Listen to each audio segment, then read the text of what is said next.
There is a silence that hums beneath the noise of the world, a quiet current of knowing that has flowed through the ages, carried on the wings of ibises and the ink of scribes. It is the voice of Thoth, the ancient god who did not merely record wisdom but was wisdom itself, his very essence woven into the fabric of Hermetic thought. To speak of Thoth's Hermetic magic is not to discuss a relic of the past but to awaken a forgotten dialogue with the universe, one where symbols breathe and words hold the weight of creation. Imagine, for a moment, a vast celestial library where every thought ever conceived is etched into the walls of time. Here, Thoth stands as the eternal librarian, the keeper of the Akashic scrolls, his quill moving between dimensions, inscribing not just history but the very laws that govern reality. This is no mere myth. It is a metaphor for the mind's own hidden architecture. The Hermetic tradition, often shrouded in the enigmatic figure of Hermes Trismegistus, is in truth the alchemical marriage of Egyptian divinity and Greek philosophy, a synthesis where Thoth's magic becomes the blueprint for understanding the cosmos.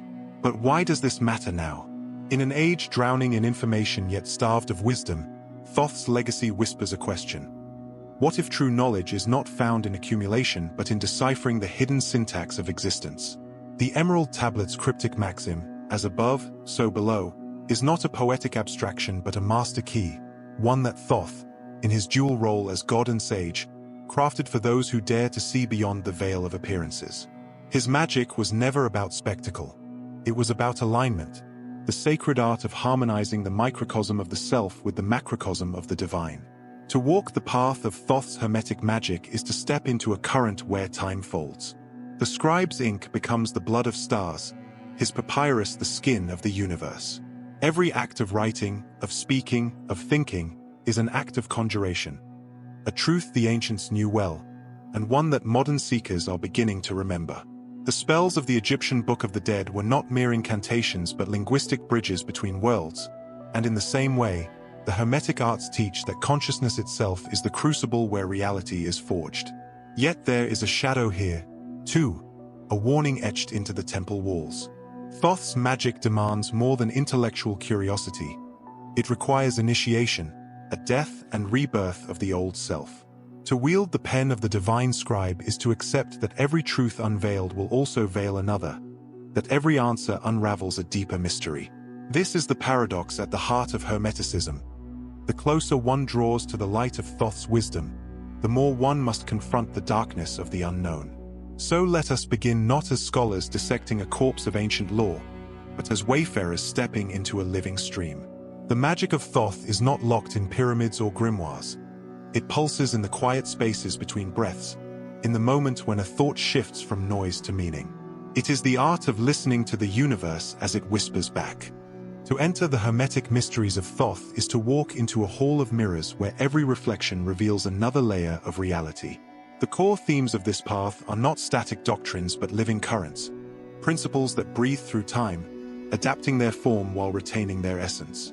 At the heart of it all lies the understanding that Thoth's magic is not a collection of spells to be memorized, but a language through which the universe converses with itself. One of the most profound themes is the concept of divine mediation. Thoth does not merely stand between gods and men. He is the bridge between polarities itself, order and chaos, light and shadow, the spoken and the unspoken. In the Hermetic tradition, this principle crystallizes into the axiom of correspondence. As above, so below, as within, so without. Thoth's role as the mediator is not one of passive balance but of alchemical fusion. He takes the raw substance of opposing forces and, through the scribe's art, transmutes them into a coherent whole. This is why the caduceus, the serpent-entwined staff later associated with Hermes, is such a potent symbol. It is not just a medical emblem but a map of how duality, when properly aligned, becomes a ladder to higher awareness. Another pillar of Thoth's Hermetic magic is the idea that consciousness is the primary substance of reality. The ancient Egyptians believed that Heka, the force of magic, was woven into the very fabric of existence, and Thoth was its master weaver. In Hermetic thought, this evolves into the principle of mentalism. All is mind. The universe is not a fixed, external construct but a living tapestry of thought, and Thoth's pen is the instrument through which divine will becomes manifest. This is why writing and speech held such sacred power in Egyptian rituals. Words were not just descriptions but activating forces. A spell, properly inscribed, did not merely describe a change, it enacted one. Modern physics whispers a similar truth. At the quantum level, the observer influences the observed. Thoth's magic, then, is not archaic superstition but an intuitive grasp of the participatory nature of reality. A third, often overlooked theme is the initiatory descent into silence. Thoth is the god of writing, yet his deepest teachings emerge in the spaces between words. The Hermetic path is one of paradox. It uses symbols to point toward what lies beyond symbols. Famed Emerald Tablet does not reveal its secrets to the casual reader. It demands contemplation, a slowing down of the mind's chatter until the hidden harmonies beneath the text begin to resonate. This is why the ibis, one of Thoth's sacred animals, probes the mud with its beak.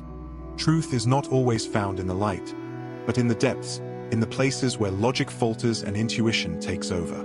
The modern seeker, drowning in noise and distraction, must relearn this art of sacred silence to hear Thoth's voice. Yet these themes are not isolated. They intertwine like the serpents of the Caduceus. Divine mediation reveals the interconnectedness of all things. Mentalism reminds us of our creative responsibility, and the initiatory descent grounds us in the humility required to wield such power. Together, they form a trinity of understanding, one that has echoed through the mysteries of Egypt, the meditations of the Hermeticists, and the awakenings of modern mystics. The true teachings of Thoth were never meant to be confined to scrolls or tablets. They live in the spaces between myth and meaning, in the stories that bypass the rational mind to speak directly to the soul. To understand Thoth's Hermetic magic, we must step beyond the literal and into the realm of symbol, where gods walk as principles and allegories pulse with hidden truth. One such narrative is the weighing of the heart in the Egyptian afterlife, a ritual presided over by Thoth himself. On the surface, it is a judgment scene, the dead man's heart measured against the feather of Marat. But beneath this image lies a far more profound teaching. The heart is not just an organ but the seat of the entire being, the sum of one's actions and intentions. Thoth, the recorder, does not merely observe this trial. He embodies the principle that every thought, every deed, is eternally inscribed in the fabric of existence. The feather is not arbitrary. It represents the weightless truth of a life in alignment. Here, Thoth's magic reveals itself as the art of living with such integrity that the soul becomes lighter than a feather, unburdened by the distortions of fear and illusion. Another symbolic narrative unfolds in Thoth's role as the healer of Horus. When the young god's eye was torn apart in battle with Set, it was Thoth who restored it, piece by piece. This is often interpreted as a lunar allegory, the waxing and waning of the moon reflecting the eye's fragmentation and renewal. But in Hermetic terms, it becomes a metaphor for the initiate's journey. The eye of Horus is the inner vision, shattered by the trials of earthly existence, and Thoth's magic is the process of reassembling it, not to its original state, but into something greater. Each fragment reclaimed is a new level of perception, a deeper layer of understanding. The healed eye sees not just the world, but the hidden architecture behind it. This is why the Eye of Horus became a symbol of protection and enlightenment. It is the mark of one who has allowed Thoth's wisdom to make them whole again. Perhaps the most enigmatic of Thoth's symbolic narratives is his self-creation. Unlike other gods who were born or proclaimed, Thoth is said to have spoken himself into existence through the power of his own voice. This is the ultimate Hermetic mystery, the Logos made divine. In the beginning was the Word, and the Word was with God, and the Word was God. Thoth's self-creation mirrors the Hermetic understanding that consciousness precedes form, that reality is spoken before it is seen. The modern seeker might recognize here the power of affirmation, of creative visualization, but Thoth's lesson goes deeper. It is not merely about speaking desires into being, but about recognizing that the self, like Thoth, is an ongoing act of creation. We are not fixed beings but living sentences in the story of the universe, constantly rewriting ourselves through thought, word, and deed. These narratives are not relics of a dead past but living mirrors. When we see Thoth weighing hearts, we are invited to examine our own. When we witness the healing of Horus' eye, we are shown the possibility of our own fragmented vision being made whole. And when we hear of Thoth speaking himself into existence, we are reminded of our own creative power, the magic that hums in every syllable we utter, every truth we dare to inscribe upon the blank parchment of the moment. To engage with Thoth's hermetic magic is not to escape the world, but to transform our way of moving through it. The ancient scribe's wisdom was never meant to remain entombed in temple vaults. It was designed to illuminate the ordinary, to turn the mundane into a living ritual. Consider the simple act of writing, an activity so commonplace we rarely ponder its mystical lineage. When we take pen to paper, we are invoking Thoth's most fundamental magic, the translation of thought into form. The Egyptians understood this as a sacred act, which is why scribes underwent rigorous initiation before being permitted to transcribe holy texts. Modern journaling practices that focus on manifestation are unconsciously tapping into this ancient current, though often missing its deeper dimension. True Hermetic writing isn't merely about recording desires, but about participating in creation itself, each word a carefully placed brick in the architecture of reality. Language becomes even more potent when we examine it through Thoth's lens. The god's association with both writing and magic reveals a truth modern linguistics is only beginning to grasp. Words are not passive descriptors but active shapers of perception. The Hermetic principle as above, so below manifests practically in how we construct our personal narratives. A person who consistently describes their life as chaotic will find that chaos magnified, just as one who speaks of challenges as opportunities will uncover hidden doors. This isn't naive positive thinking. It's the recognition that, like Thoth in the myth of creation, we are forever speaking our world into being. The contemporary practice of affirmations touches this power but often lacks the ritual container the ancients would have recognized as essential. Thoth's approach suggests we might treat our speech with the reverence of temple incantations, understanding that every casual remark is either a spell or a desecration. Timekeeping presents another profound arena for practical integration. As the inventor of the calendar, Thoth transformed the formless river of time into measurable segments, not to constrain existence, but to reveal its sacred rhythms. Our modern relationship with time has become toxic precisely because we've forgotten its divine aspect. We either worship efficiency or rebel against schedules, missing the Hermetic middle path, recognizing time as Thoth's great parchment upon which we inscribe our destiny. The lunar cycles, so sacred to Thoth's ibis form, offer a corrective to our artificial, digital temporality. By aligning our creative projects with the moon's phases, planning during the waxing, executing at the full, revising during the waning, resting at the dark, we engage in temporal magic as the ancients understood it. This isn't superstition but sophisticated time ecology, working with natural energetic currents rather than against them.